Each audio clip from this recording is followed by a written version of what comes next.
ভূমধ্য সাগরের নীল জলের বুকে এক টুকরো শান্ত দ্বীপ সাইপ্রাস। ইউরোপের এক কোণে অবস্থিত এই ছোট্ট দ্বীপ দেশে মানুষের সংখ্যা মাত্র 10 লাখ। কিন্তু জানেন কি, দেশটিতে এখন প্রায় প্রতিটি মানুষের জন্য আছে একটি করে বিড়াল। হ্যাঁ, আপনি ঠিকই শুনেছেন। সংবাদ সংস্থা এপির মতে সাইপ্রাসে বিড়ালের সংখ্যা মানুষের সমান, কেউ কেউ বলছেন মানুষের চেয়েও বেশি। এই মধুর বিড়াল দুঃখ এখন ইউরোপীয় ইউনিয়নের জন্য এক অদ্ভুত সমস্যা হয়ে দাঁড়িয়েছে। বিড়ালের জন্মহার নিয়ন্ত্রণে সাইপ্রাস সরকার চালু করেছে একটি স্টেরিলাইজেশন প্রোগ্রাম। তবে বর্তমানে বছরে মাত্র 2000 বিড়ালকে প্রজনন অক্ষম করা হয়।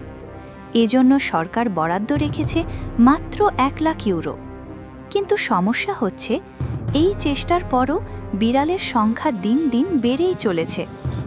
সাম্প্রতিক এক বৈঠকে সাইপ্রাসের সংসদের পরিবেশ বিষয়ক কমিটি স্পষ্টভাবে বলেছে, বর্তমান প্রকল্প যথেষ্ট নয়, এর ব্যাপকতা ও বাজেট বাড়ানো দরকার।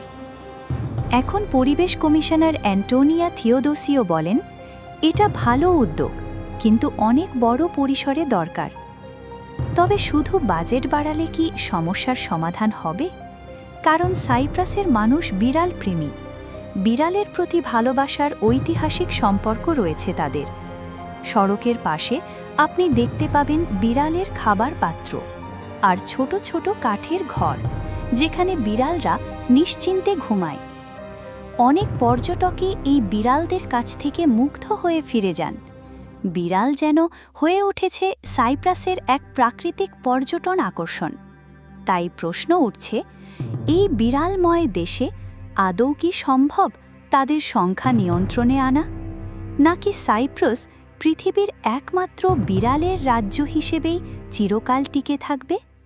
বিড়ালের এই রাজত্ব নিয়ে আপনার কি মতামত? কমেন্টে জানান। সাবস্ক্রাইব করুন আরও এমন ভিডিওর জন্য।